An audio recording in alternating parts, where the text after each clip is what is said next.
好，欢迎各位音乐合伙人。哇！经过我们第一阶段，各位彼此应该非常了解了，甚至好多都已经有过默契的合作了。当然，我们第二阶段的第一期呢，也会迎来全新的音乐合伙人。让我们欢迎单依纯、宝石老舅。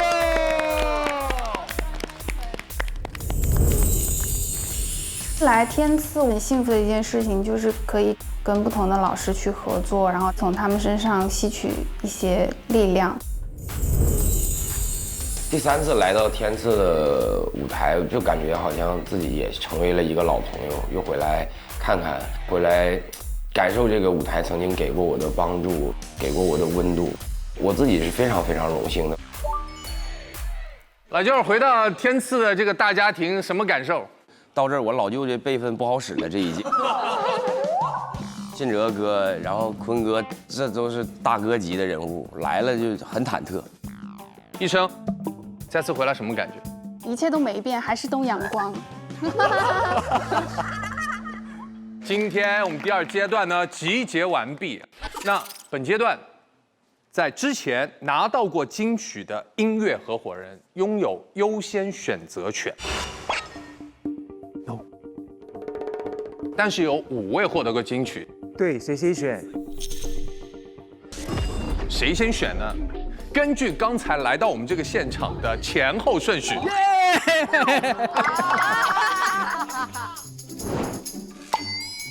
早起的鸟儿有虫吃。哲哥，所有的音乐合伙人都可以做一个优先的选择。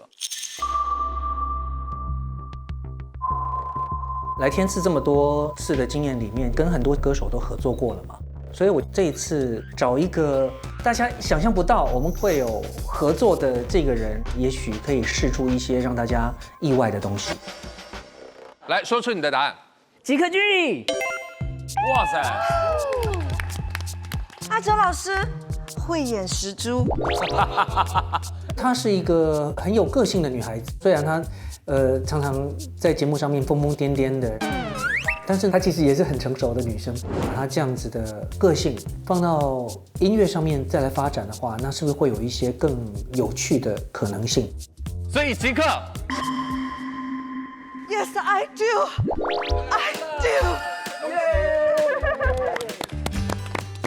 下一次明明说我们那个的，他还说来，这么快就被哲哥抢走了。我是个渣女。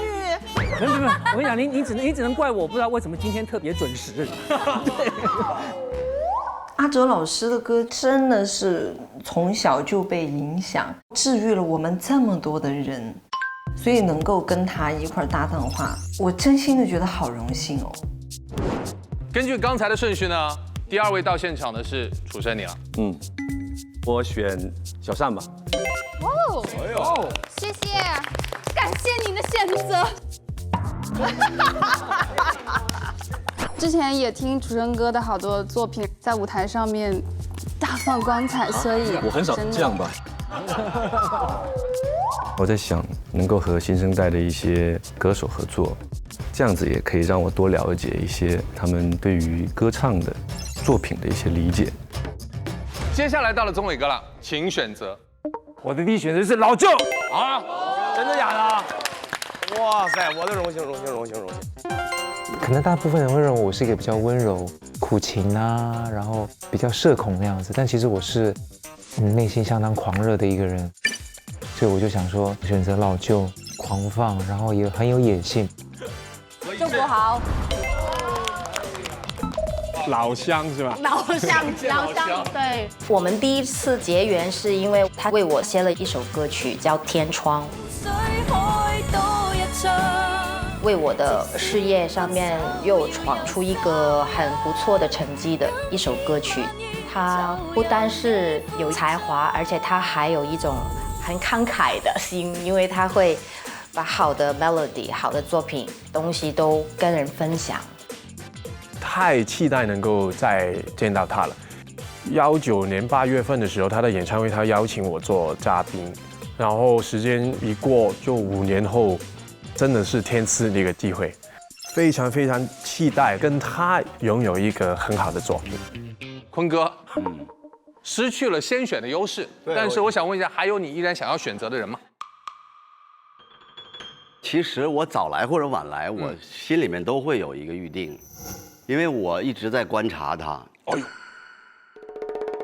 呦，我选择的是姚小棠。哇，我好荣幸。小棠是一个非常好的歌手，所有的人在这一季唱歌，我相信都有瑕疵，只有姚小棠没有瑕疵。这是她再完美，这可能也就是她的瑕疵。我希望她把自己打破一点，和小棠在一起唱一首让她放松一点的歌曲，再稍微感受一下，哦，原来我还可以这么棒。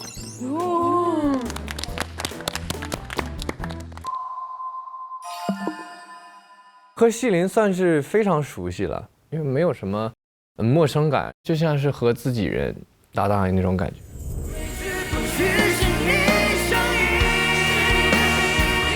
这次其实我们私下就已经决定好要2搭一次，然后我们要借这次合作机会续写一下我们怎么会忘记你那个舞台。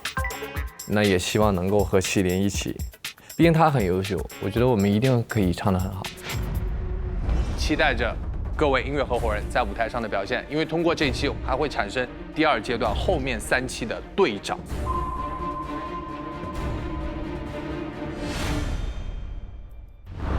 欢迎各位来到我们第5期出场顺序的抽签环节。我面前有6个东阳光鲜虫草的礼盒，里面的数字代表着你们的出场顺序。坤哥对不住了，6是吧？救命啊！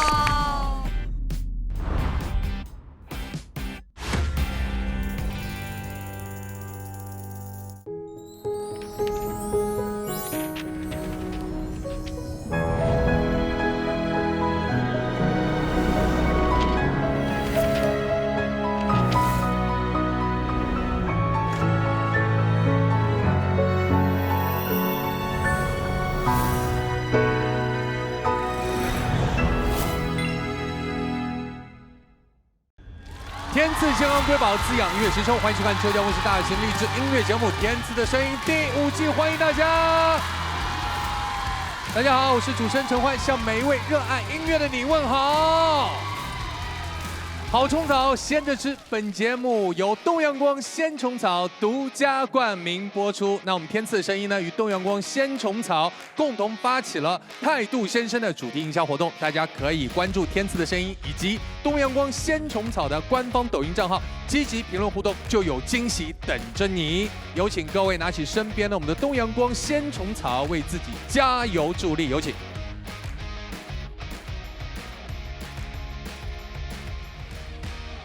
再跟大家来汇报一下我们的规则。本季节目共分为3个阶段，每个阶段第1期为首发队长诞生战，音乐合伙人两自由组合进行合唱，由建音团合意推荐一首档期金曲，并由现场观众选出本阶段2位队长，队长将带领各自团队角逐金曲。根据之前的顺序，我们6组音乐合伙人已经有了一个出场顺序的排位。根据顺序，我们首先邀请到的是陈楚生、单依纯。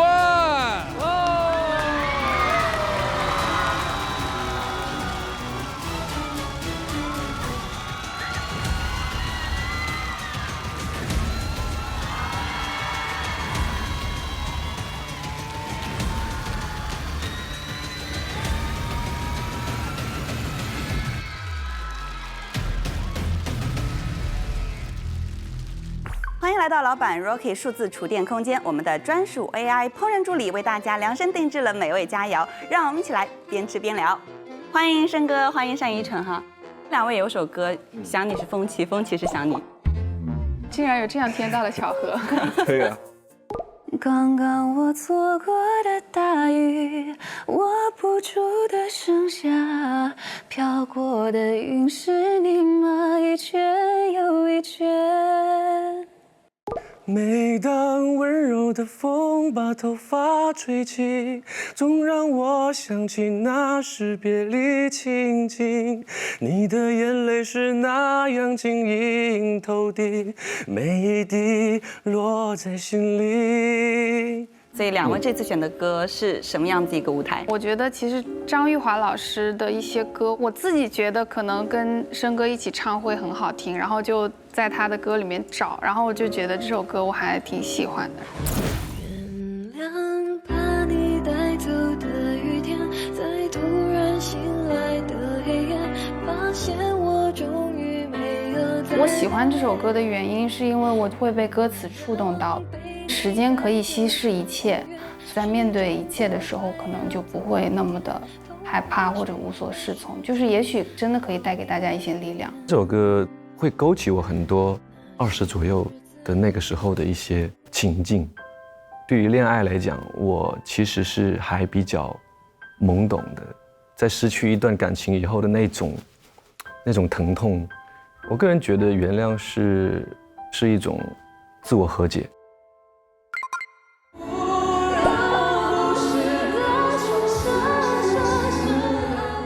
就是从这块开始，你们俩还都得稍微减一点东西。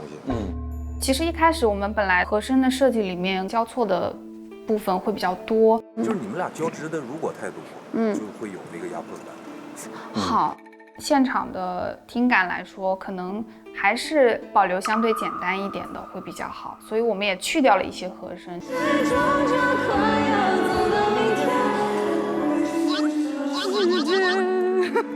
我这儿老是忘，我老以为要唱了，我习惯一下就好。习惯把明天拖一个小长音就行。好，然后就是楚生哥这个位置的和音，这样剪不会觉得太弱了，太小了吧？如果再删掉这些的，不弱吗？现在是满。在这首歌里面，其实更多的是去学习怎么收。这首歌精准度就是要求会比较高，但这首歌的那个度有点难拿捏。我觉得表达是这首歌最重要也是最难的一部分。我就希望我跟楚生哥这次更沉浸一点，去把歌唱好，其他的都不是我们要考虑的。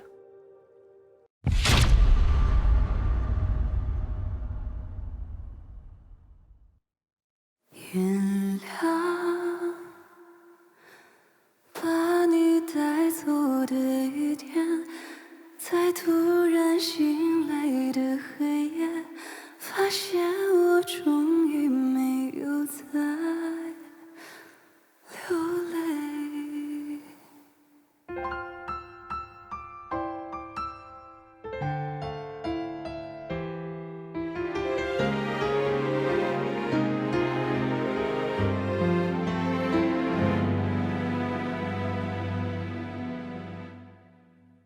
那些日子你会不会舍不得？思念就像关不紧的门，空气里有幸福的灰尘，否则为何闭上眼睛的时候那么疼？谁都别说，让我一个人躲一躲，你的承诺我竟没怀疑过。反反复复，要不是当初的温柔，毕竟是我爱的人，我能够怪你什么？原谅把你带走的雨天，在渐渐模糊的窗前，每个人最后都要说再见。原谅被你带走的永远，微笑着容易过一天，也许是我已经老了一点。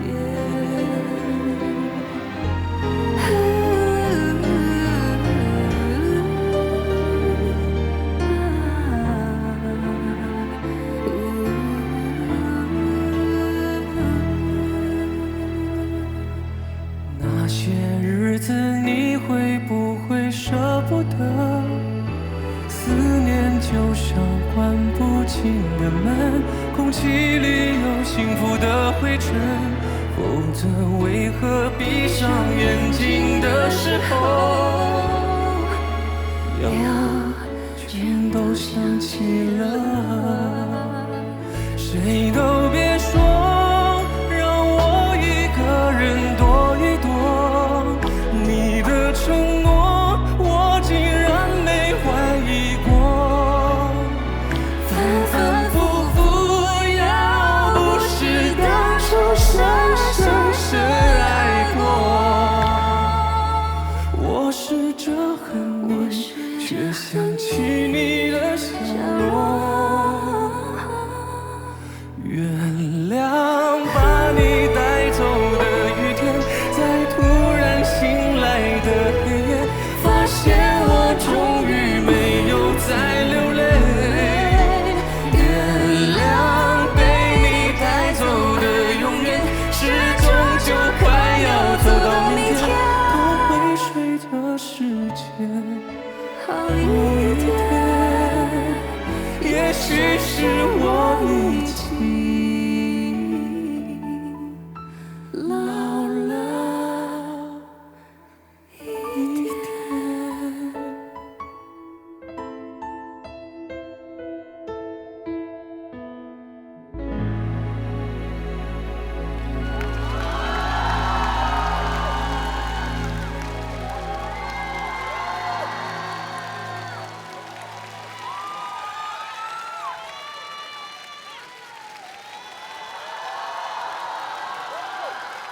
整个声音都好像已经混音一样。对。其实，在我这个阶段唱这首歌，其实有一定的难度，因为我的生活阶段已经是跟原谅写的这个阶段其实不太一样，但是我要去找到在原谅这首歌里面这个阶段的那个状态的我，我也希望能够在这个舞台上面跟不同的歌手合作，然后能够多一些学习啊。但我跟小善合作很开心，我也非常开心，因为楚生哥唱歌也非常的细腻，人也非常的 nice， 所以这一次合作也是觉得非常的顺畅。这首歌其实是张玉华老师的一首歌，我自己非常喜欢这首歌，因为很多时候我觉得这一首歌带给我一些力量。这一次我们还是想保留它原有的这个情绪，主要以诉说为主，对。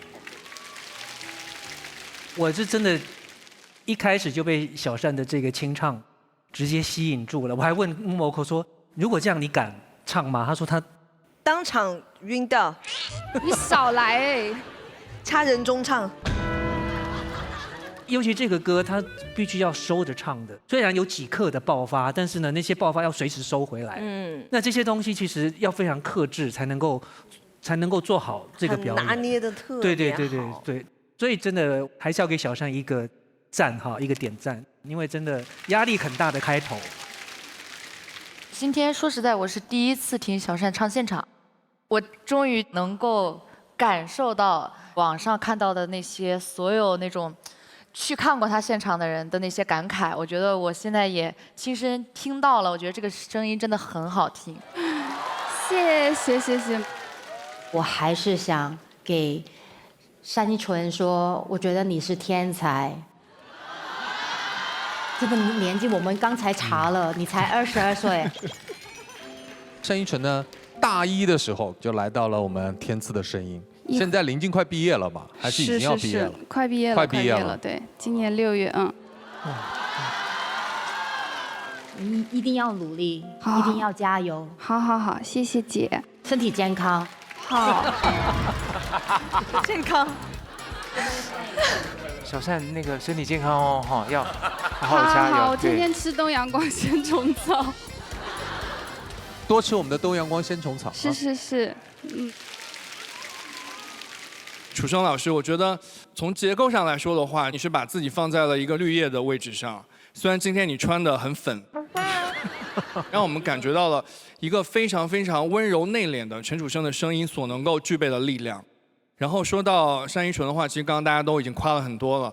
我相信现在这个一开口就能够让无数人惊艳的单依纯，应该是在背后也付出了太多太多的后天的努力，也许细到了每一句话、每一个字，怎么样去雕琢，怎么样去发自内心的变成他自己的语气语感。他其实并不仅仅只有天赋，他也让我们看到了如何不浪费自己的天赋。我觉得这样的单依纯给我们带来的感动，也一样非常的动人。谢谢老师。我们再次把掌声送给陈楚生，送给单依纯，感谢二位。根据顺序，接下来我们掌声有请到的音乐合伙人是张信哲及柯俊毅，有请二位。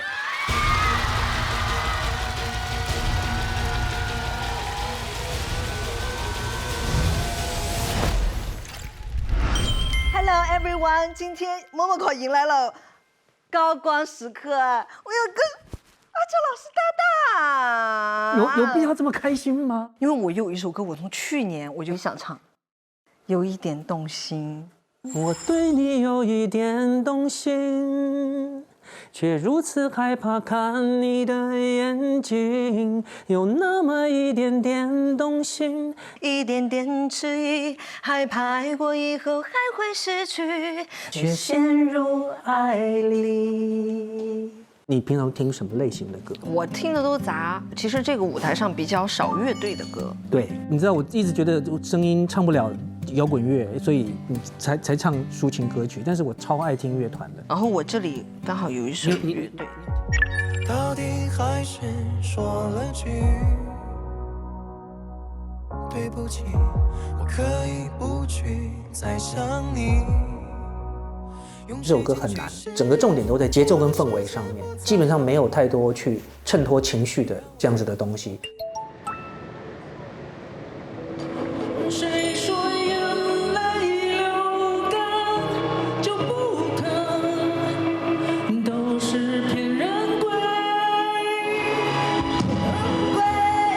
骗人鬼。这个地方得对一下，哎，怎么回事？就好像最后这一点也没太对呢。我就唱不好那儿。你不觉得这个歌很适合你吗？我现在没有这个信心。为什么？不行，没有信心。因为我就觉得这个歌就是你的歌。是吧？对啊，那边我就是我跟你骑电在下面。Momoko 呢，他一直对于自己的声音直接外露在音乐的前面的这样子的自信心不够强。我会去适当的补一些和音，补一些他觉得比较没有自信、比较虚的地方。阿哲老师是真的就是在各个方面都说迁就我，我就觉得哎呀，有一种被保护的感觉。哎，每日鲜虫草，吃出年轻态，让我们一起加油吧！加油！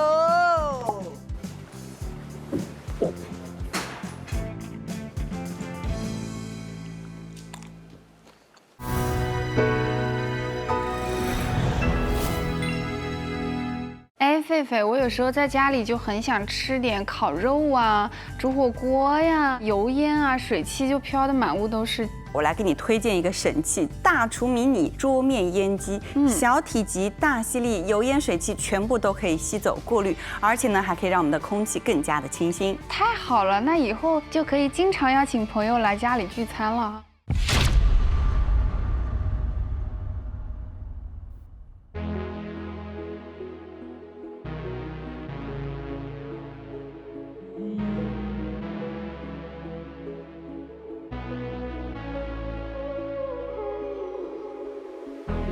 到底还是说了句对不起，我可以不去再想你，用时间去适应我的世界不再有你，就让我最后说一句我爱你，我爱你。没有故事的结局，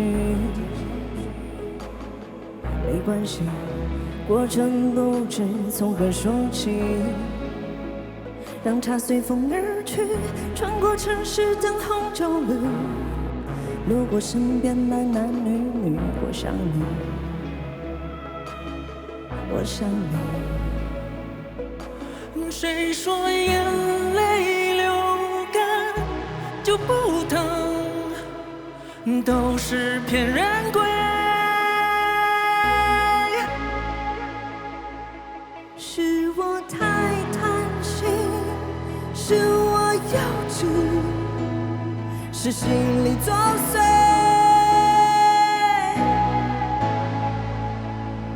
多想不再拉扯，洒脱说一声问心无愧。我百转千回，你半途而废。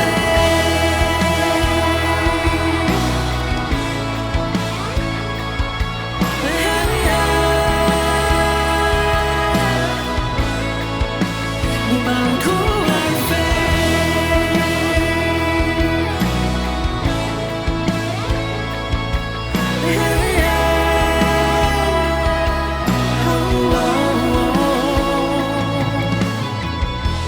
没有故事的结局，没关系，过程不知从何说起，让它随风而去。穿过城市灯红酒绿，路过身边男男女女，我想你，我想你。谁说眼泪流干就不疼？都是骗人鬼。是我太贪心，是我幼稚，是心里作祟。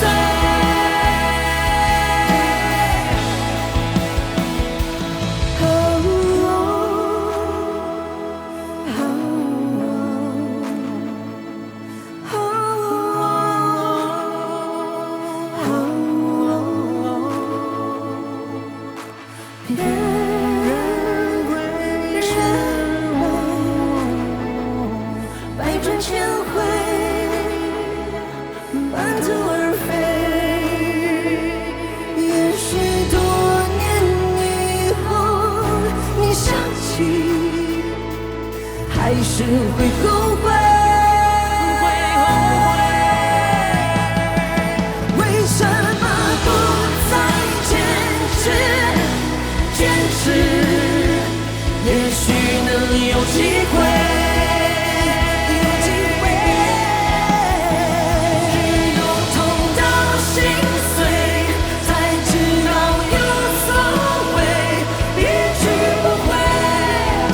我百转千回，你半途而废。我百转千回，你半途而废。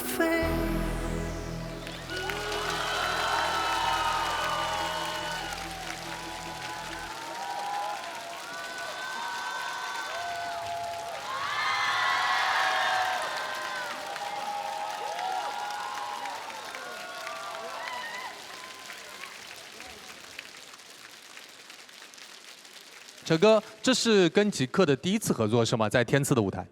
其实不只是在天赐的舞台，就所有舞台里面，我跟极客这是第一次的合作，我真的没有选错人。其实今天哲哥在选这个极客的时候，我其实蛮惊讶的。我说，哎，你们想唱什么歌？我还一直很期待。很意外的是，哲哥的声音跟极客搭在一起，竟然如此之合。因为哲哥其实他的音高，例如说在这首歌上面跟极客不需要转调。但两个人的频段上面又有互补，又有衬托，还有爆发力这一块。哲哥一出来，其实那个声音一出来的那个爆发力，在他的音乐里面很少。那极客呢，往回稍微收了一点，哲哥是往外再放一点。所以今天两个人的这个用合成器流行来编曲的这样的一个比较 band song 的一首歌，我很喜欢。谢谢。谢谢。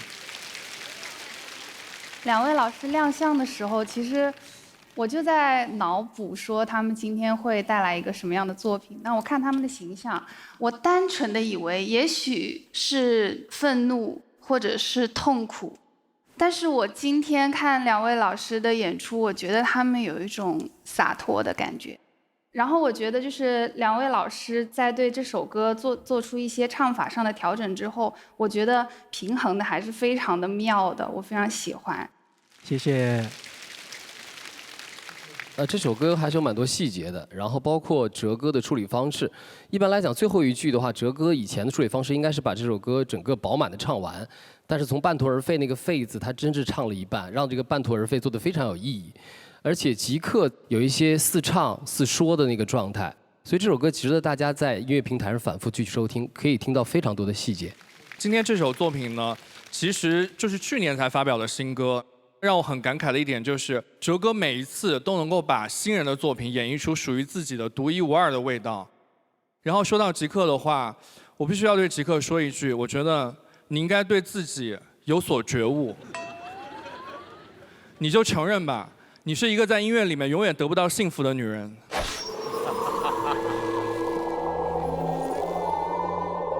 当你试图在歌声里面嗲一点、软一点、甜甜的时候，我告诉你，清醒一点。你就是应该唱一些很痛的、情绪层次更深邃的，把你本身在歌声当中可以让很多人感同身受的那样的魅力展现得淋漓尽致的一个女歌手。其实之前看了播出的前2期，我都在想，这是我熟悉的极客吗？就气球陪你兜风，看遍所有会笑的星空。整个夏天和你环游世界。啊，不可以甜甜的。刚才你在说那个话的时候，周柏豪一直在看你。对，就是我跟他。柏豪可以继续甜，极客不用。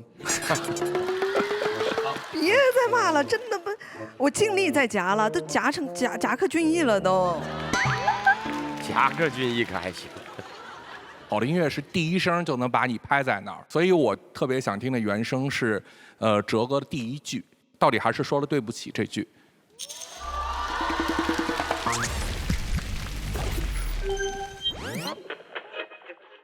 到底还是说了句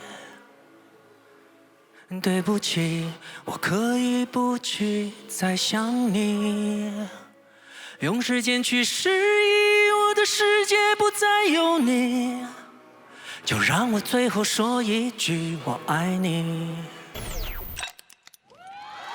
很稳，这种很松弛的像诉说一般的唱法，用很短的时间就可以把人的思绪带进到这首歌里，这是非常成功的一句唱，我很喜欢。谢谢谢谢。无伴奏的人生真的到目前为止我还是很惊恐，就是说谁都是对，感恩他刚才说的第一段。要不要听第二段？没有那个必要了。那大家想听就来一下。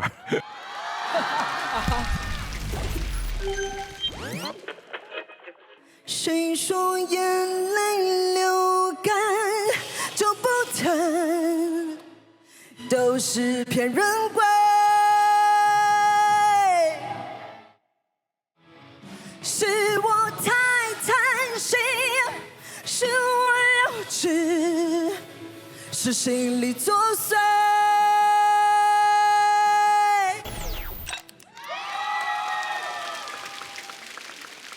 听到这个无伴奏原声以后，我特别想问吉克隽逸老师一个问题，就是你演唱这首歌曲整个过程，你舒服吗？我舒服呀。什么意思啊？我没有懂。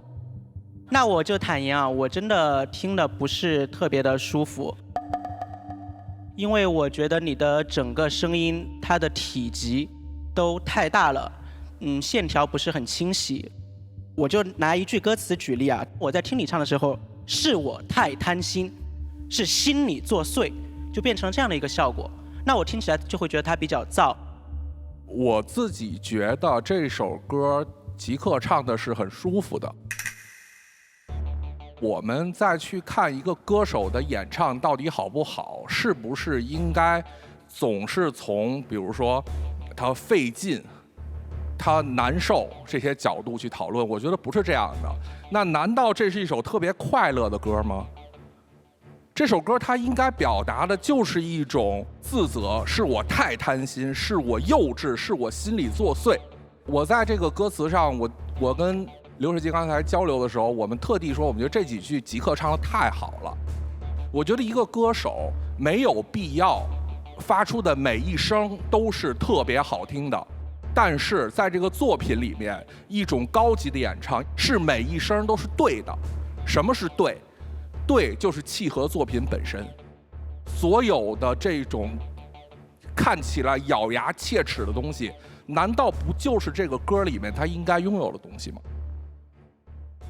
我觉得梁元老师讲的是我就是这样想的，因为到最后所有的合唱团起来，然后整个配器起来，我都说了，这个歌是来回来去的，上来，然后啪，我又再停，再上来，再啪又停，所以到最后那一句确实也像申理学老师刚才讲的，是我太贪心，是我幼稚，是心里作祟。就是如果我把它说出来，我也是这样的语气，可能我就是这个性格的人。对，我觉得在音乐里面表现自己的性格最重要。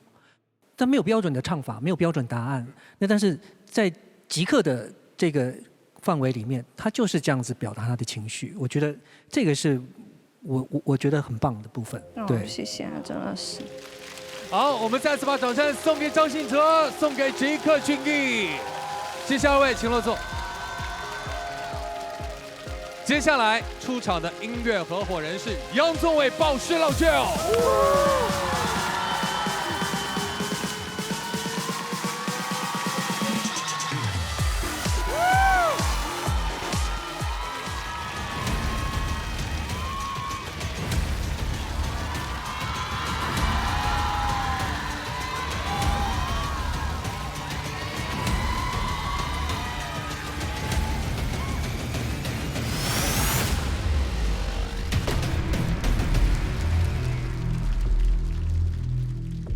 Hello， 宗纬哥，你好，来2位请坐。快，对，来吧，我正好还给你带来一位非常重要的朋友，你坐中间，必须，宇宙，你坐中间。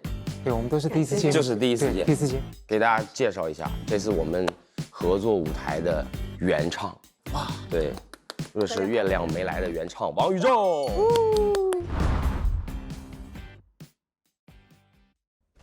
是月亮还没来，路灯也可照窗台。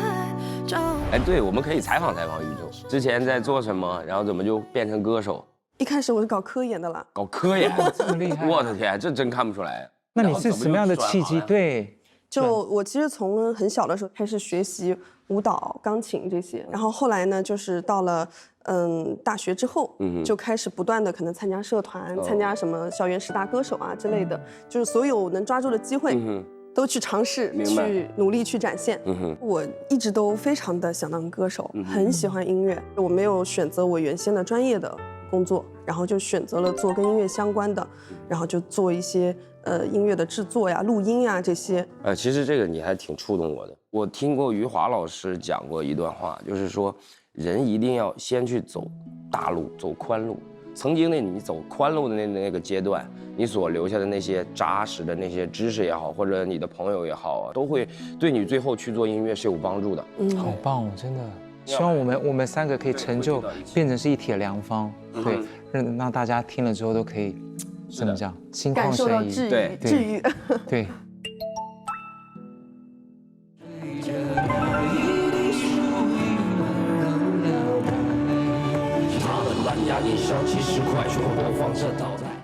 风吹，风吹过山，风吹过。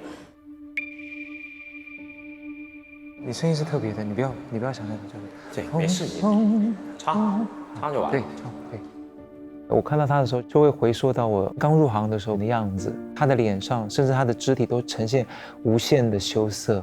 不好意思，老师，这个就是我直接清唱是吗？你需不需要给你耳麦和声？你觉得呢？还是我帮你，我高八度唱，都可以。好，可以吗？好。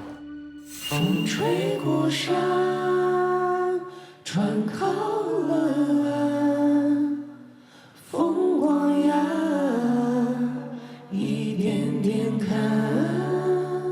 感觉怎么样？好多了。多来几遍就好。好，只要你们在，我会放松一点。别紧张，没事，你就打开自己唱，没问题。有我们2个男生给你保驾护航。我第一次来就像他一样懵懵懂懂，那时候还是以一个网络歌手的身份渐渐被大家熟知的一个过程，自己会有很多胆怯，然后也会有很多对于这个舞台的渴望。然后第2次来的时候就变得更加笃定一点，已经被更多人记住过自己的面孔，然后也承认你的歌手身份。那这次再来，我能起到一个带新人的这样一个角色，那我自己是非常非常荣幸的，感觉就是作为一个老朋友，然后带着新朋友再次来填词。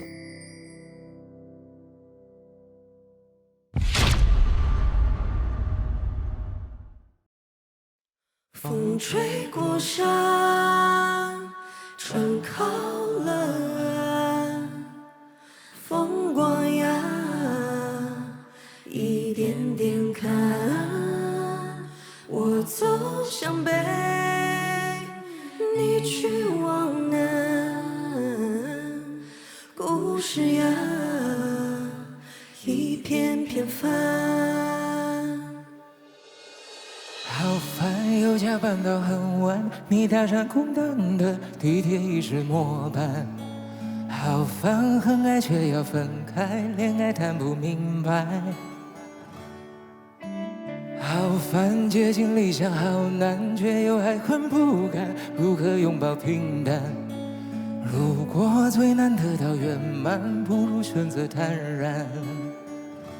若是月亮还没来，路灯也可照窗台，照着白色的山茶花微微开。若是阵风还没来，晚风也可吹入怀，吹着那一滴树影温柔摇摆。他的蓝牙音响几十块，循环播放着倒带，靠在走廊的窗台，正吃着微凉的外卖。一个一心留在上海，来自小镇的女孩，我该如何去描述她那怅然若失的状态？望着高楼林立的 CBD， 哪里是她的栖息地？合租的出租屋有几平米？她的生日有谁铭记？未来总是遥不可及，生活的压力可喘不上气。为何在如花似玉的年纪，经历那么多的不容易？懵懵懂懂的向前走，跌跌撞撞却不能喊痛，不敢轻易的奢望爱情，也不能轻易的自我感动。月亮月亮和你不懂，六便士到底多重？那辆通往故乡的大巴车又出现在他的梦，枕头被狠狠地揪着，他的泪正流着。不知今年过了，明年是走还是留呢？朦胧月色掠过泪痕，他的面庞青涩，悠悠晚风吹过窗外，山茶花就开了。好烦，又加班到很晚，你搭上空荡的地铁已是末班。好烦，很爱却要分开，恋爱谈不明白。好烦，接近理想好难，却又还很不甘，如何拥抱平淡？如果最难得到圆满，不如选择坦然。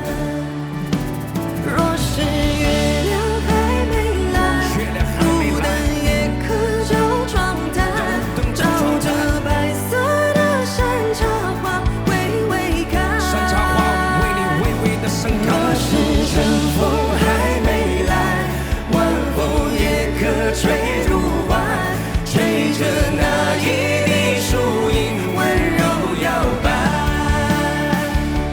若是月亮还没来，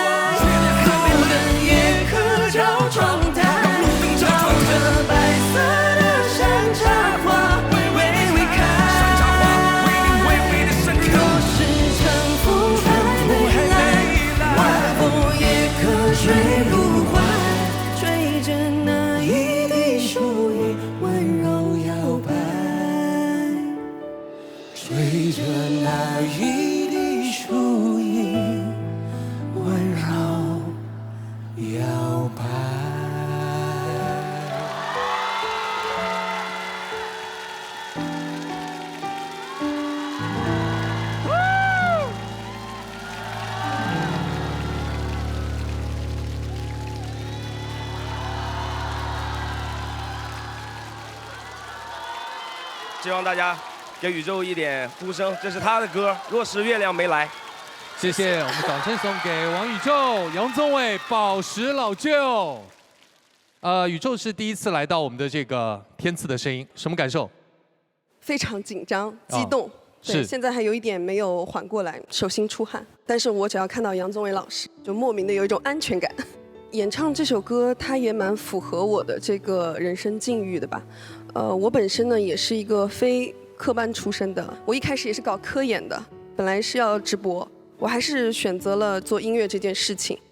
当歌手是一件比较难的事情，是有距离的，但是我就先从做录音啊、混音啊这些周围的幕后工作开始，在这个圈子里面去往里面走。这首歌它突然流行起来，给我带来了一个很大的力量，我又有勇气继续走下去，继续坚持了。谢谢。我们给宇宙一点掌声的鼓励啊！这首歌经过了重新的编曲，然后包括老旧的 rap， 完全是一个全新的月亮。非常温暖、更加治愈的一首歌，所以老舅那段 rap 出来的时候，其实我自己都已经有被感动到流泪。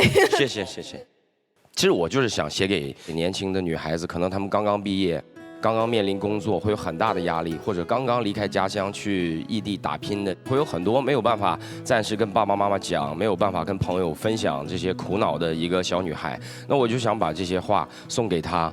哪怕流眼泪了也没关系，你第二天擦干泪，醒来的时候太阳照见那个窗外的花开了，又是美好的一天。就是大家勇敢一点，对自己好一点，一切都会好起来的。这首歌很好听，旋律很美，可是歌词很无奈的感觉。对于年轻人来讲，20左右的一个年纪，谁不想就是能够潇洒一点？因为我经历过这样的事情，很尴尬的境遇的时候也有。例如说我的工资。没办法满足我要送给女朋友的一个小小的礼物，对，其实就是一个很便宜的一个手表，但其实是我所有的积蓄，但是那个时候我会告诉自己，我现在给她的是我的所有，我已经把我最宝贵的所有都可以给她。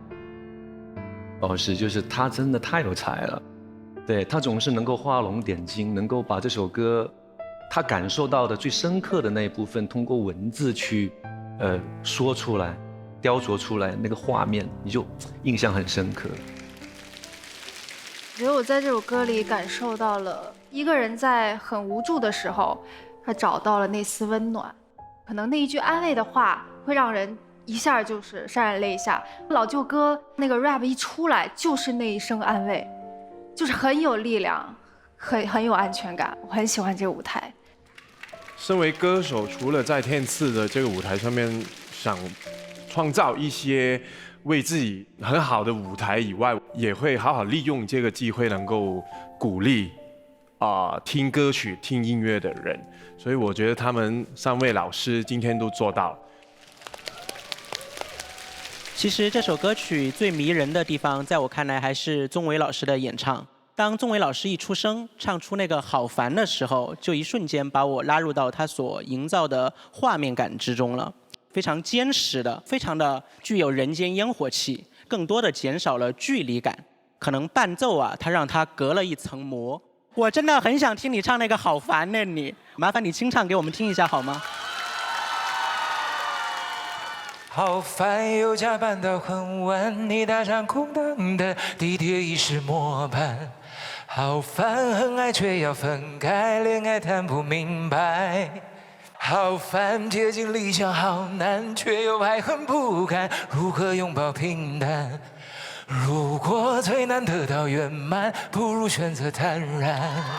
谢谢。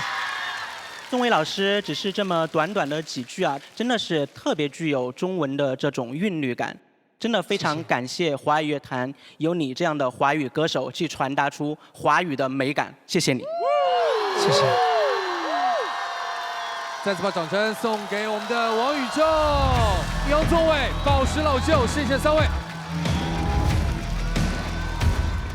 坤哥，我看你的状态特别好哎，你是如何在工作上跟健康上相互兼顾？我给你安利一下我们这个东阳光仙虫草，营养非常丰富，是在采挖以后12小时完成急速的锁鲜，及时滋补也很方便。哇！我每天呢都吃几根。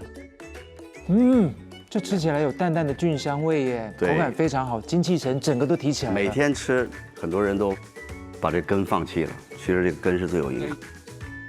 根据顺序，接下来我们掌声有请到的音乐合伙人是西林奈高王鹤野。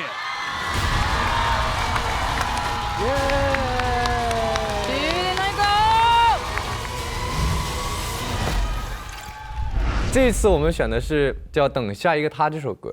下一个他为我逞强，等下一个他陪在身旁。咱们现在面临一个巨大的问题，分词的问题。我看这里写了一些分词，我们但是可以先跟这个试一下。可以。我们曾说过的话，去过的地方，那么和也一样。这个你就不唱了，你就直接来最后一个。他这个弦乐好像那么整，好像有点打架。这次我知道他是做的这个制作人嘛，然后他从每一个就是乐器选择上，然后很多细节上面都很有想法，然后说的也都非常的明确，我感觉他成长了很多。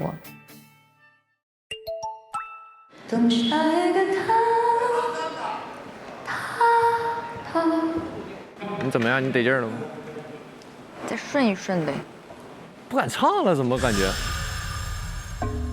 就那个副歌里面的“他”字，就是他在情感上啊，包括很多层面，就是还挺难抓的。有点乱，有点乱，因为他那个律动在那儿呢。对，然后他有点那个地方合不进来。我在找位置。什么意思？我每遍也不一样。我也不一样。这个歌应该是我在天赐就是在唱法上面有过最多就是思考和调整的，因为以前的歌基本上就是很快我就能够定了，然后练熟就完事儿了。但是这个歌我就会纠结很多。我们舞台怎么走啊？我一开始有一个想法哈，我们在对唱的时候，就是我们是对唱，但是我们看不到，我们不是对视，我们就是交叉着走过去就好了。我们这次定了等下一个他以后，我看着那个歌词，我就在想说，这个很像我们写了一个怎么会忘记你的一个续集。去年的舞台的话，我们最后是额头对额头，它是一个没有完全结束的一个故事。所以我们这一次就是想说，那我们就把这个故事讲完。这首歌毕竟它是一首情歌，我觉得我俩唱情歌都是一把好刷子，我觉得我们一定可以唱得很好。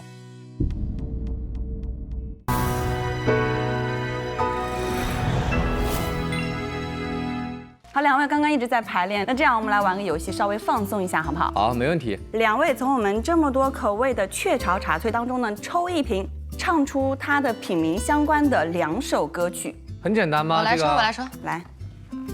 嚯，油甘茉莉花茶，包装还挺清新的，搭配也非常的特别啊。这是我们今年新出的口味，谁先开始？我来。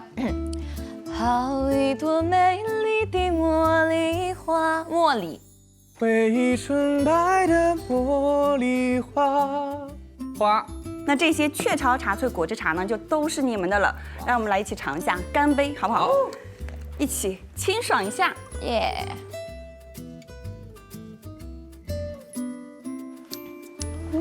哇，很清爽，有淡淡的茉莉花香，果味也很足。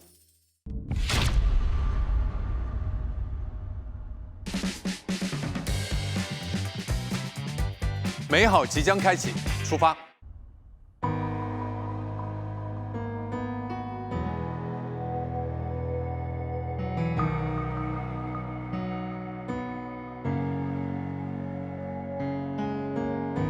又回到遇见你那个地方，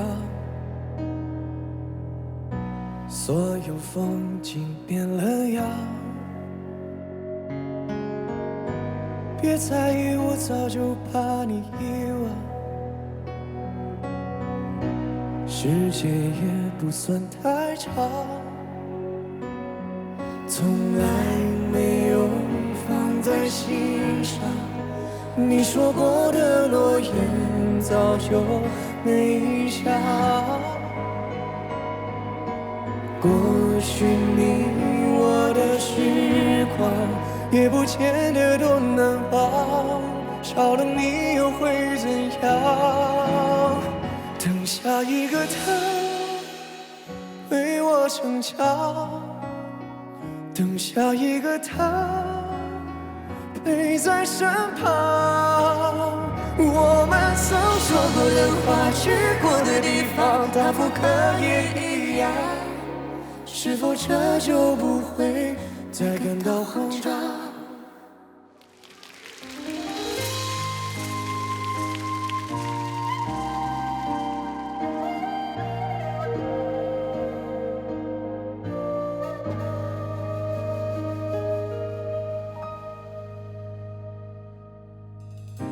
记忆里我们当初的模样，模糊的有些抽象。你选择让彼此散得匆忙，没关系，我很健忘，从来没有放在心上。你说过的诺言早就没影响，过去你我的时光也不见得多难忘，少了你又会怎样？等下一个他为我逞强，等下一个他陪在身旁。曾说过的话，去过的地方，大风可也一样。是否这就不会再感到慌张？感谢你的出现，当作纪念，不再怀念。其实我已经习惯了没结局的体验。没事不用说抱歉，也许不用说抱歉，还好不会再亏欠。出演，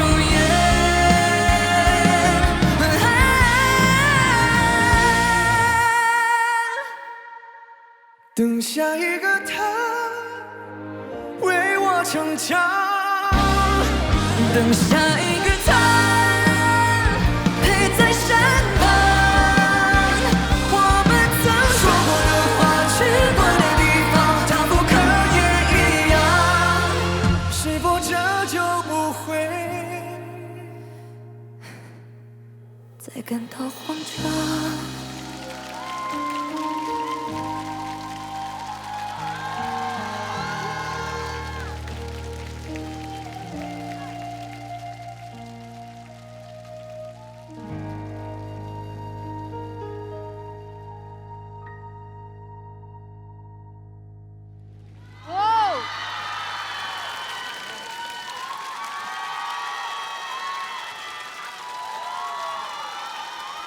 我们把掌声送给谢琳娜一高，送给王鹤野。二位的这个合作应该叫做再续前缘，因为刚刚在画面里面应该看到你们有张拍的照片哈。对，这个是我们去年的那个怎么会忘记你的那个舞台，然后我们的一个道具，然后这次就想的，既然我们这次要续写这个故事，那我们就再把这个照片拿出来。他们还找得到这个照片，也是蛮厉害的，很有纪念意义。这个照片。对，今天这首歌呢，你看鹤野除了是当歌手以外，还是这首歌的制作人，对吧？啊，谢谢谢谢，来，我们把掌声送给鹤野。王制作人，谢谢。这首歌原版只有一个钢琴的一个伴奏，那我觉得可能在这个舞台上，如果再一次用一个钢琴，我会觉得原版造成不了什么突破，而且在这首歌的情绪上，我们也没法给予太多，所以说就选择了我们常规的这个分段式，然后通过一些失真啊、一些弦乐的一些短的一些东西啊，我觉得可以把情绪变得更丰富。然后我觉得完成的也还不错，这首歌啊。这首歌其实在很多年前就在我的那个收藏列表里面，所以我本身就很喜欢这个歌。我们毕竟二搭了嘛，然后也有很多默契了，所以非常的顺利。我很喜欢他们这个舞台的整个编排调度，就一开始鹤野站前面，后面是换到希林站前面。我在这里面听到了他们一开始对分别的那种不舍、不甘，但到后面两个人都很释然，然后全都唱出来，等下一个他吧。对，然后两个人到最后的时候各站一边，很有意思的一个编排。对，谢谢小唐，谢谢。我觉得鹤野还有空间，但是今天可能也就85、90，他应该再有力量一些。但是我觉得今天我没有听到他100%的这种我想听到的声音，就是在情绪上面。我觉得这歌最重要的就是等下一个他嘛，那个他字我觉得是特别重要的一个字，可是我没有听到那个他那么重要，可能我有点吹毛求疵了啊，他可以更好的。我理解，可能刚才坤哥讲的鹤野的那个音高那个地方，是不是超出了你的真声范围？那个他那个字，你用了很多的那个假声，点到为止。是有点高，是吧？对。所以可能在和西林的那个现场的时候，因为西林那个高音特别的穿，那个力量特别的足，就显得可能那个混声也好，可能在那个地方就 power 少了一点。刚才坤哥说这首歌最重点的地方就是在那个等下一个他那个地方，这一句其实确实是这首歌的 punchline， 所以它很需要歌手的本身坚定感。那我觉得不如我们听一下这个部分的原声好了。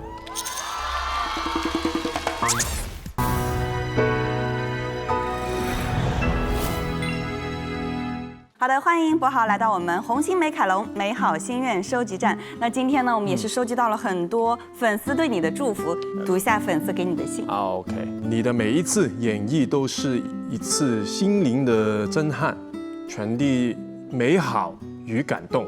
周博豪，期待你更多的精彩。期待我们的博豪未来可以一直美好。谢谢。谢谢。刚才坤哥说这首歌最重点的地方就是在那个等下一个他那个地方，这一句其实确实是这首歌的 punchline， 所以它很需要歌手的本身坚定感。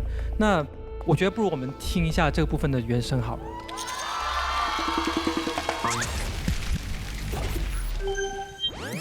等下一个他为我成长，等下一个他陪在身旁，我们曾说过的话，去过的地方，他不可也一样，是否这就不会再感到慌张？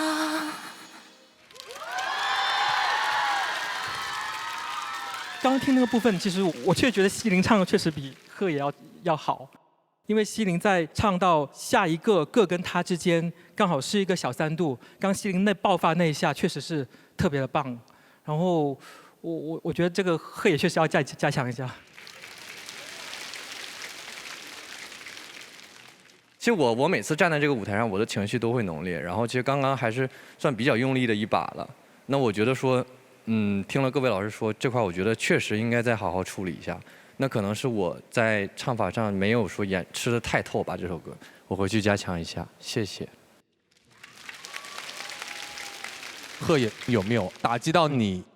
没有了，我觉得挺好的，因为我觉得这个东西是用钱买不到的，而且各位老师明明也可以夸我，他们也完全可以不这样说的，他们是为了我好。我觉得能在这样的一个舞台上这么大胆的说我觉得我也应该去大胆的接受，然后我去吸收更多的好的作品，然后有更多的思路，然后接下来做出更好的东西，再让你们听一听，好不好，老师？谢谢。再次感谢，把掌声送给王鹤野，送给西林。谢谢2位，有请罗总。接下来。让我们掌声有请下一组音乐合伙人容祖儿、周博豪。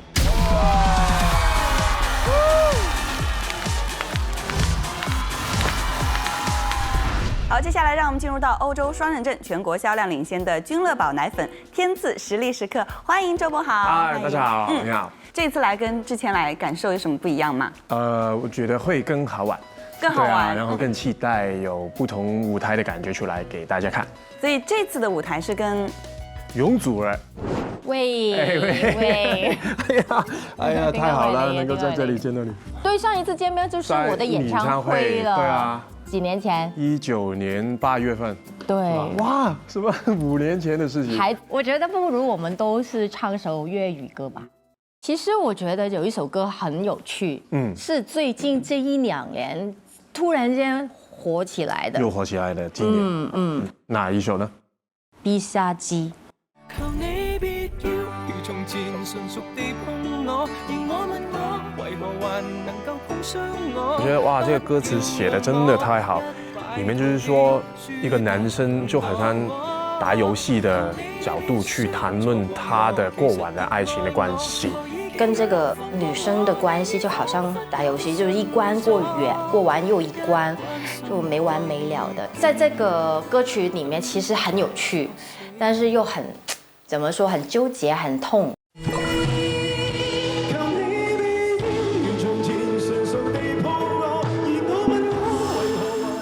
后面对我来说太高。是你刚才第一句进来的这个地方，感觉很困难。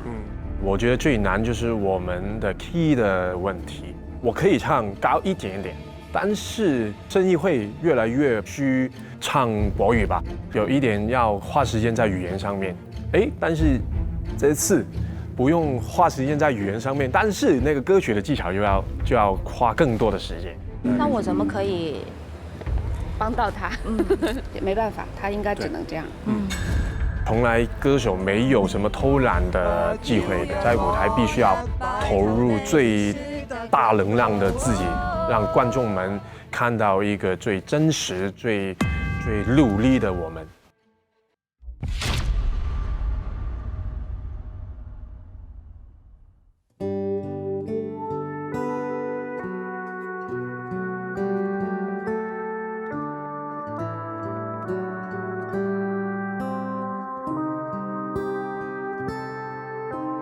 你近來有再有空，我在防備，別發覺能勉強戒絕心痛，但喉嚨還在痛。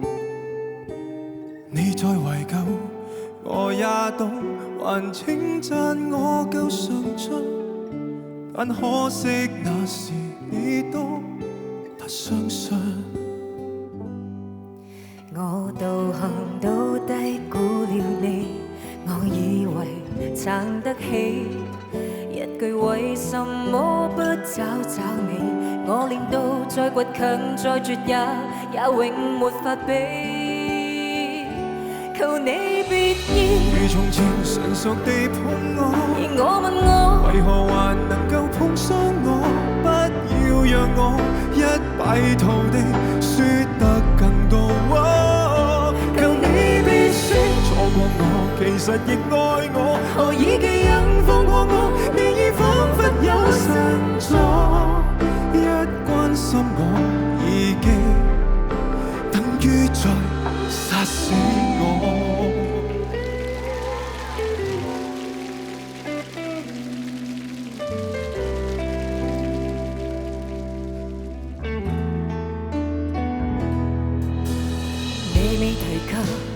我也知，既是前度沒法子，如這先不立得意，分與你多滿意。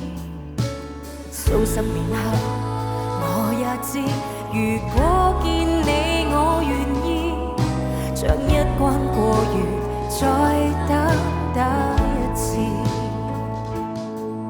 我道行都低估了你。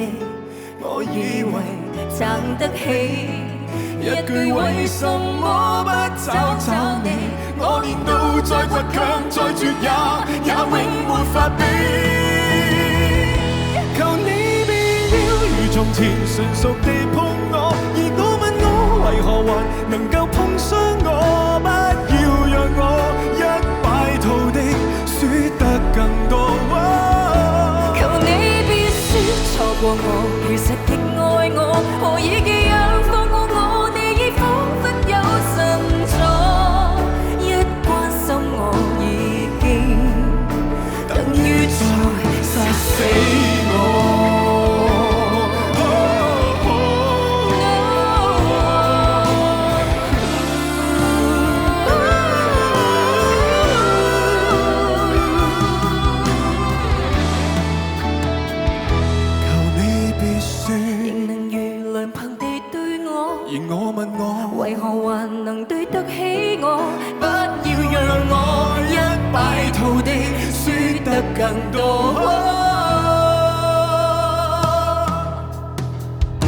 求你別說錯過我，其實亦愛我，何以記憶放過我，你彷彿有神助，一講起你已經等於在殺死我。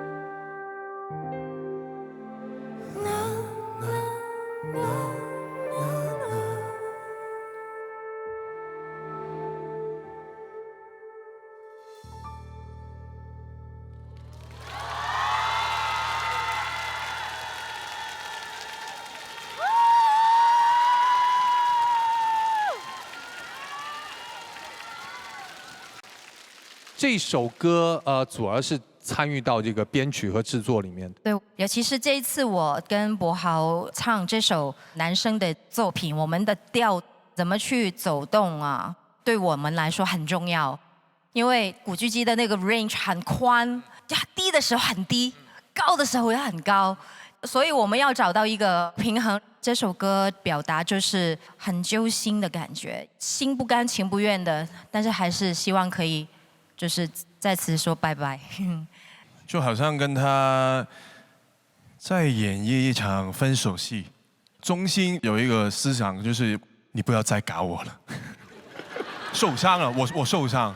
这个编曲我真的很喜欢，非常的妙。男女对唱吧，我们可能一般都会把它当作分段，但是呢，让我很驚喜的就是在副歌，他們把分段分成2個人的對話。仍能如良朋地對我，而我問我，為何還能對得起我？太精明了，真的讓我對這首歌又完全有另外一個新的感受。謝謝 Nick 老師。特別喜歡他們收尾的那個轉音，然後柏豪一開始出來的那個聲音，真係好好聽啊，好犀利啊，真係殺死我啊！也殺死我。2個人這麼合拍，然後聲音的匹配程度，包括演唱的狀態，就是其他的這種音樂合夥人沒有辦法企及的，特別棒。好啦，你們2個比較搭啦。養眼的2個人在那就是該有的樣子，就是我理想中的樣子，有一種醋意大發的感覺，終於找到了自己的差距在哪裡。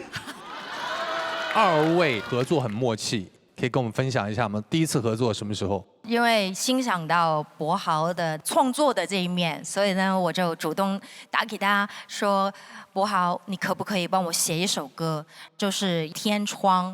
希望2位給我們感受一下《天窗》，好不好？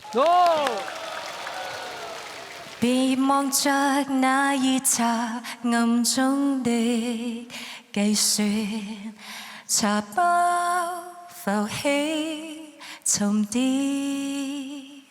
若是沒要事，你怎會約我相見？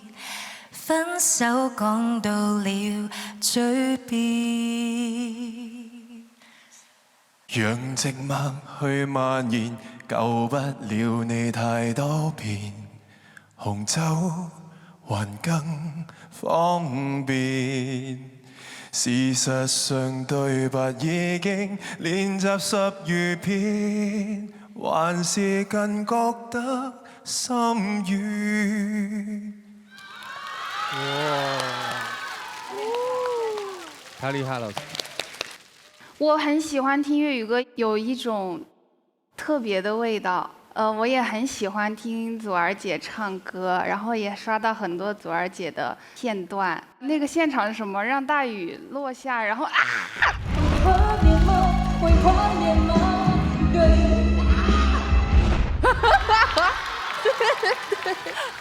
那個真的是名場面。2位老師的演唱很細膩，我很喜歡。我其實剛聽完之後，我一直都在顫抖，因為真的是太精彩了，就是你们在这么难对 key 的情况下，还是把这里面的所有标志性的假音都保留了，所以蛮想听这首歌的无伴奏人声的。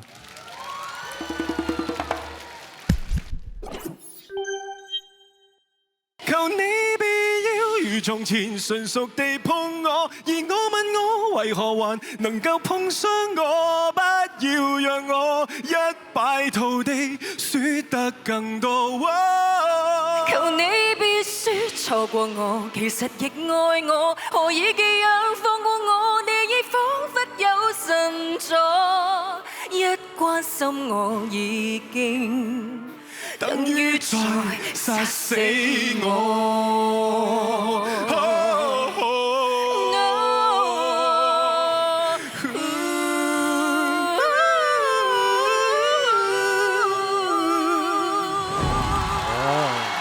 太好了，这块太好了。柏豪唱那个“求你别要”跟“而我问我”那个假声，其实真的处理得非常好。其实柏豪真的是我们大湾区的一个隐藏唱将，他在处理苦情歌方面真的特别厉害。你知道，柏豪他其实有一个绰号在我们大湾区叫做“备胎豪”，就他的很多苦情歌都特别厉害，所以第一次听这首歌，我觉得很棒。谢谢老师，谢谢。祖儿，你今天让我们看到了你非常强大的唱商，在整个演绎过程当中，你没有把这样一首很痛的歌曲用任何洒狗血的方式呈现出来。想到了张爱玲说的那段话：一个人见到所爱的人的时候，他变得很低，低到了尘埃里，但是他心里是欢喜的，好像从尘埃里开出了花来。我觉得刚刚二位的演唱，就让我们看到了尘埃里开出的花朵，又是如何慢慢枯萎凋落的过程。很心痛，但是对于我们人生当中，好像又是必不可少的经历。这首歌曲也是男女情歌对唱，在我心目当中的典范。谢谢。再次把掌声送给容祖儿，送给周柏豪，谢谢。接下来，让我们有请最后一组音乐合伙人，让我们掌声欢迎杨坤、姚小棠。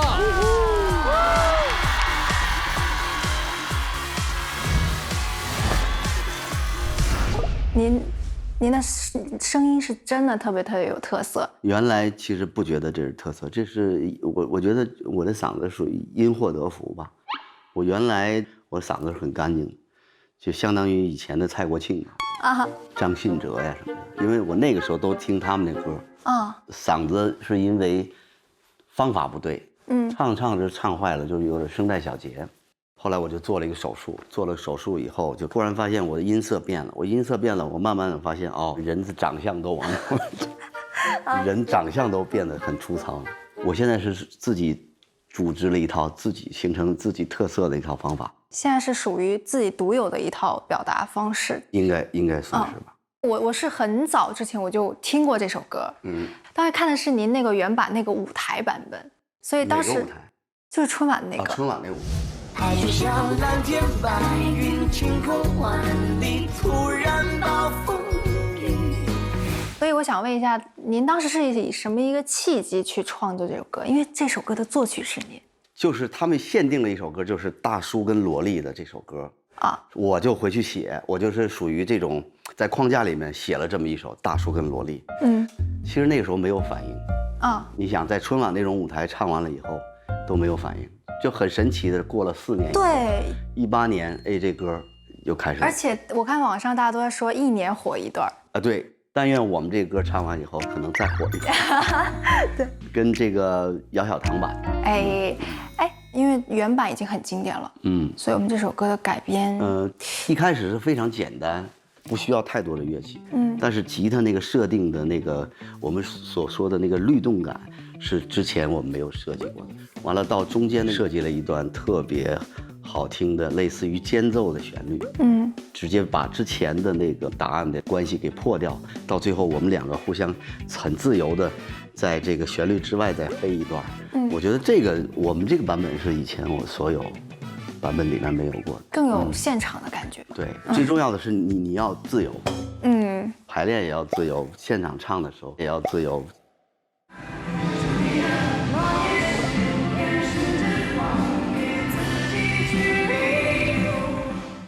咱们就越放松越好，就跟玩似的，越放松越好，越放松大家就越喜欢。我觉得坤哥是一个很温暖，然后很贴心的人，他教会我很多的东西。然后这次他也有在很努力的让我感受到他给我的答案。OK 吗 ？OK， 做好。天赐健康瑰宝，滋养音乐新生。我的态度先生是：爱就像蓝天白云，晴空万里。突然暴风雨。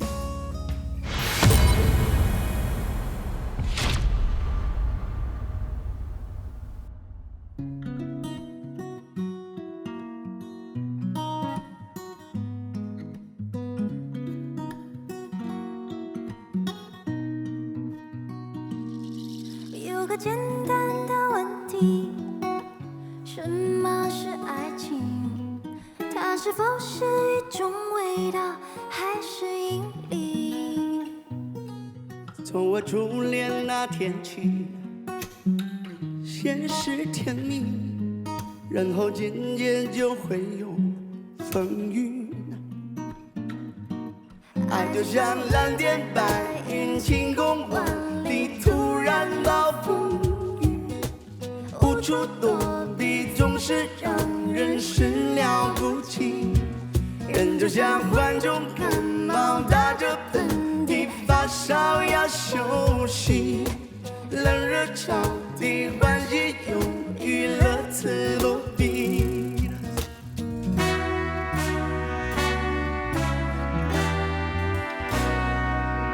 让人头晕的问题，什么是爱情？它是那么的真实，又很刻意。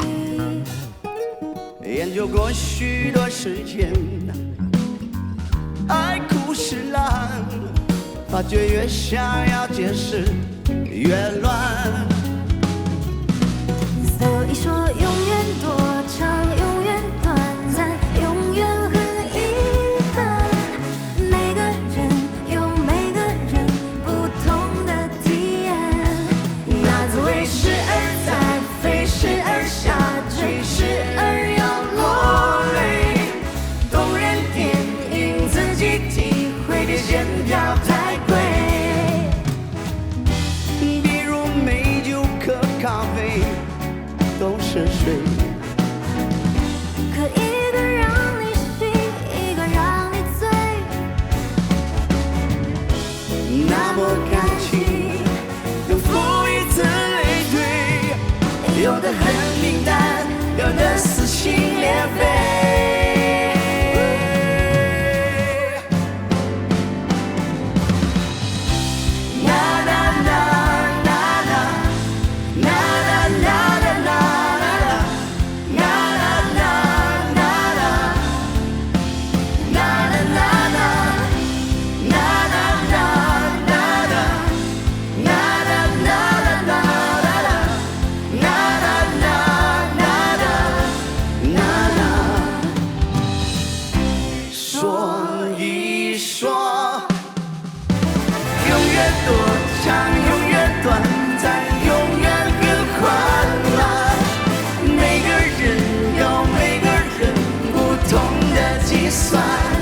生命的诺言、誓言，甚至谎言，自己去领悟。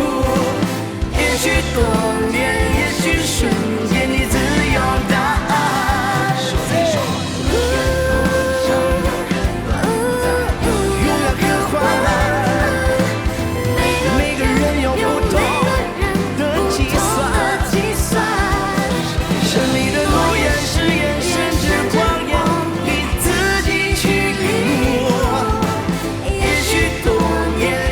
瞬间，你自有答案。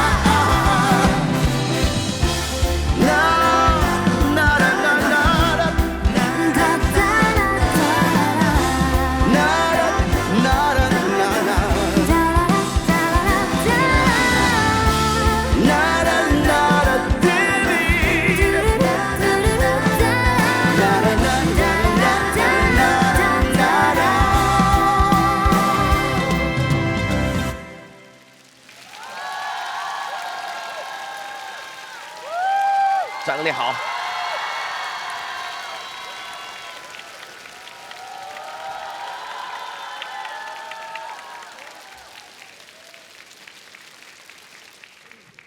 我觉得今天晚上有这样一首轻松氛围的歌，我觉得我非常享受。我很惊喜小唐今天的表现，因为我觉得他今天真的很快乐，唱这首歌，唱得非常非常的好。坤哥，我觉得就是真的是发挥3层功力，然后把这个现场还要拉高一个层次。好，接下来你必须要在，我一定要跟你唱一唱。一定必须。必须要称赞一下小唐，因为之前我大部分听小唐的歌都是苦情歌。这一次真的让我眼睛一亮，第一句出来的时候我就发现，哦，这是小唐吗？对，主要是坤哥的感染力真的很强，然后这种律动的东西我也希望以后可以多尝试。我觉得他未来也是前途无量。我自己其实有一点点小的这种私心，如果这首歌跟姚小棠唱的话，那他身体是不是可以放松一下？可以对他以后的这种在舞台上的这种。唱一些情歌也好，唱一些有节奏的歌也好，会对自己有一点点小小的帮助嘛。但是今天我觉得，哎，他挺好的，他放松下来了。对，我觉得前面是跟鹤野还有希林唱那种分离，然后跟宗伟哥唱深情，然后哇，这一期终于好愉悦，好快乐呀！就是跟杨坤老师，哇，他真的就是把我带得很松弛，就所以也谢谢坤哥。我得尽力控制一下。就是我刚才看到杨坤老师，啊，对不起，不是。哎呀，这大凉山的妹子就是感性哈。就是我看到那一刻，我就觉得一下子好像回到10年前，就所有的思绪都在脑子里。我甚至在想象，我就是小唐，小唐就是我。第一场演唱会，我人生中的第一场，那个时候刚好也是我刚刚面对这个硕大无比的世界。您能够在当时给那个无助的姑娘给予我这么大的力量，你哥当时也挺无助的，咱俩一样，都挺无助的。那总之，很感谢杨坤老师，真的，谢谢，也谢谢小唐今天。让我一下子回到了那个时候，谢谢你们，真的好棒啊！幸福的眼泪。对。杨坤老师这首歌其实它是有点 shuffle， 然后有点这个律动的。小唐，其实我听到他今天的很多的变化，我在听他的尾音，很多很释放小灵动的那些东西，特别好听，特别好，很自由。小唐已经在这个舞台上已经有很多作品了哈，你是这所有舞台里今天是最放松、最松弛的一次，包括今天在舞台上跟坤哥的互动，让我看到了你的进步，所以期待你下一个舞台。谢谢，我们再次把导演送给杨坤坤哥和我们的小唐，非常棒的一次合作。在这里要邀请其他的舞组音乐合伙人来到舞台。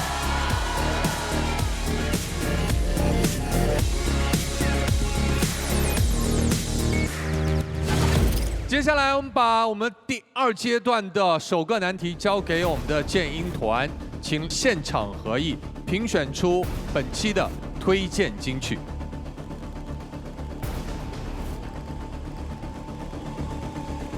好，有请代表为我们来宣读结果。经建音团一致合议，《天赐的声音》第5季第5期推荐金曲是。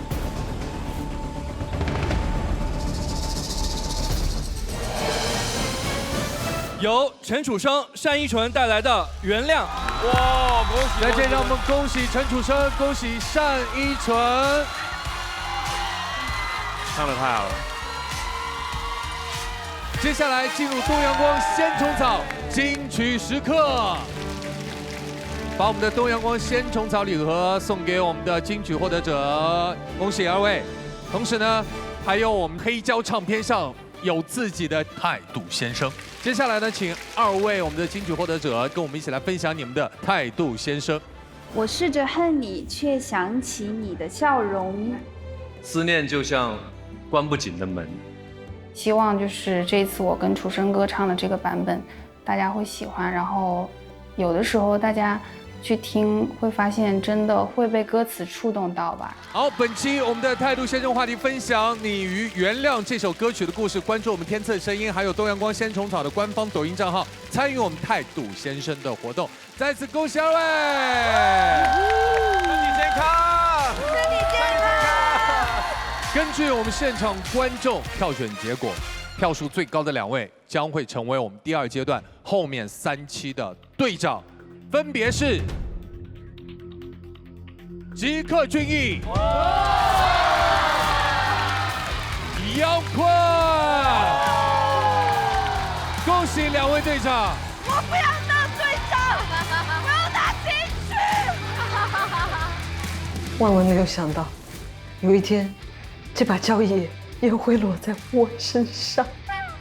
不要给我这种荣誉，我可知道身为一个队长担子有多重。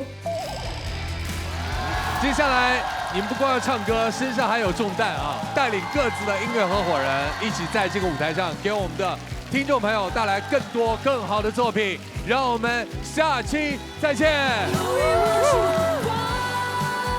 你给的光，那是黑夜遇见的太阳，准备好吗？我觉得你们是我们的秘密武器，必杀技，必杀技。晚安。原谅我用特别沧桑的喉咙，恰巧我很怀旧。